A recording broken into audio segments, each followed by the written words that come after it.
What's up, everybody? It's Anthony here with the Motovlog, and today we're going to do some stuff a little bit different. I've got my front and rear master cylinders here for my 1994 Kawasaki KX250 that I am rebuilding, and I figured I would go through the process of taking them apart, how they come apart, and what to look for. We're using rebuild kits here that we got from Rocky Mountain ATV, both of them right here from All Balls Racing. And they include everything that you need to rebuild all the seals and everything inside both the front and the rear master cylinders. Also, I want to give a quick shout out to the guys over at Premier Vapor Blasting of Georgia. As you can see, take a look at these. These are 1994, the original master cylinders that came off the bike. I sent them to them. Those guys, they did their handiwork on it and vapor blasted the outsides, cleaned them all up, and they look better than new. You can't even believe that these are the original 26-year-old master cylinders. So I'll link a link down in the description to these guys' Facebook page. You can go and check them out. But definitely get on their website or go to their Instagram and take a look and see what they have to offer. If anybody's rebuilding anything or wanting to make your old parts look new, definitely send it to them, and they'll get you taken care of. So we're going to start out with our rear master cylinder here, and this was previously taken apart by the guys over at Premier Vapor Blasting when they went ahead and cleaned this up for me. But you're going to start down here at the clevis end, and this main seal. You can either take a pair of needle nose pliers. Now, if you have a kit, this seal is going to come. The kit's going to come with a new one, so you don't really have to worry about ripping this. But if you don't have one, be super careful. What you'll end up doing is you'll pop it up, and right down inside here, there will be a snap ring. Now, this will be down inside like that, and the snap ring will be down in there. So I'll take this out, and you guys can kind of see right down in the bottom there, all the way down in there where that groove is, where that snap ring will fit. Get us yourself a pair of snap ring pliers. You can get them in there and take them out. Notice here's your piston.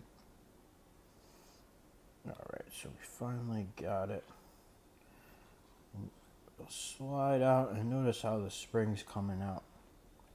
And also take a notice at how these seals are positioned. You can kind of notice where there is a taper, and the wide portion of the taper is towards the body of the master cylinder itself. So that seal and this seal. So remember that orientation for when you go and put it back together. So this is just going to slide out here.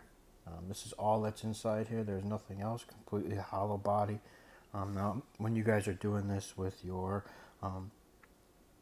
greasy and old parts that are still have brake fluid in there, this obviously going to be leaking, and you're going to have oil and stuff all over the place. It's not going to be as clean as this. But here's the main piston, and take notice of this spring too. The spring is tapered. You have your large end again down towards the body side, so this is going to go in like this. That's very important. That's the only way it can go back together. To remove that, it's fairly easy. Just separate the spring from the piston, and then you can just use your fingers, or you can use a small pocket screwdriver to go ahead and get the seals off. But they should come off. Alright, so we got both of our seals off here. It's kind of a little pain in the butt, so you guys are going to need at least a flat bladed screwdriver or a razor blade to cut them off. But notice how there is two different sizes here in the rear. You have the larger diameter that goes on the rear of the piston here, and then you have the smaller one which goes on the front of the piston here. Now also, when you guys are doing this, take a look, you can kind of see if I can get that to focus there. There's a lot of gunk and junk where those seals were. Definitely got to get that off of there. There's some corrosion on the parts here. You know, that could cause an issue with some fluid leaking past, causing an external fluid leak, or possibly you know, the brakes trapping air all the time. So make sure you clean that up around in there with a small wire brush or a pick tool or something. Get all that crud and junk off. This end doesn't look too bad at all. Looks a heck of a lot better than the other end does. So let's go ahead and let's get our kit open up here so we can kind of take a look and see what we get in one of the kits from All Balls. So that's the front one here. This one is the rear. So I'll go ahead and list the part numbers down in the description of the kits that I used. As you can see here, they fit a ton of different models, some Honda bikes, lots of Honda bikes actually, some KTMs. So I'll list those down in the description.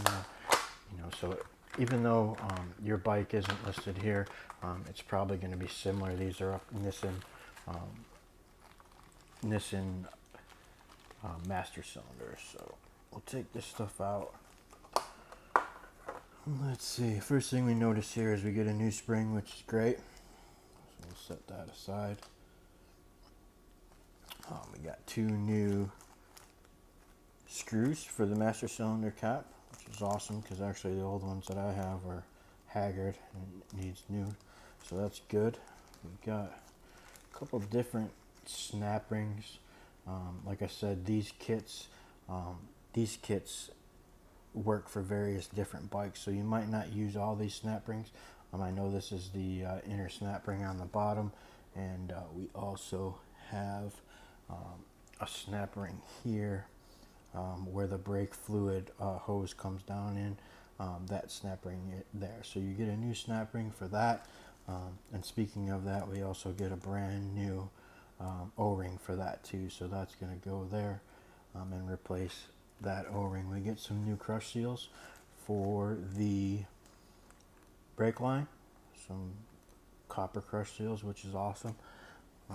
That seal that we had that goes down here, which I told you guys, if you weren't using a kit, to be careful so you don't rip that. But like I said, we got a new one in this kit, which is awesome. And of course, here's our new rear seal and our new front piston seal. So that's awesome. We'll go ahead and we'll get this stuff all put back together, and we'll take a video and show you guys how that goes. So we got our new seals on the piston here, and you're definitely going to need at least 1, if not 2 pocket screwdrivers to put those on there. I did these by hand, and it was tough.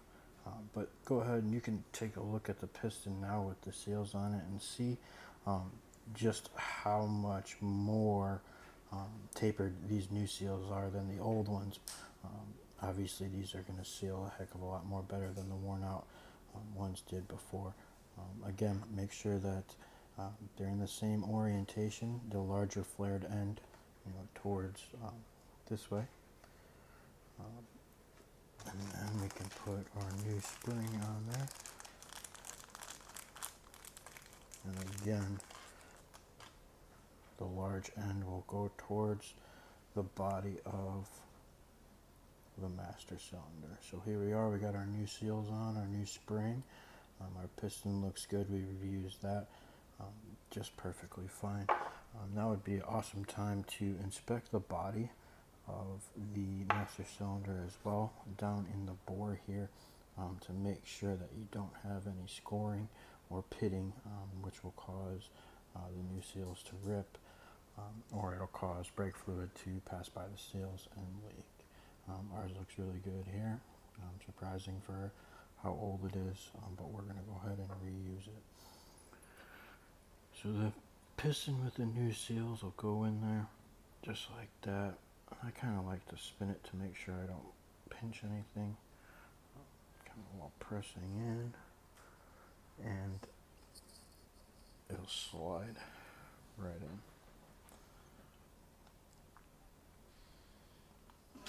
Like that.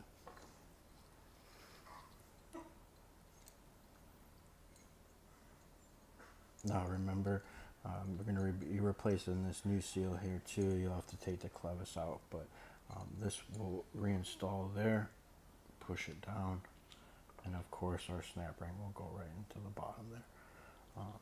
So yeah, that's pretty much it for the rear master cylinder here. Pretty simple, straightforward.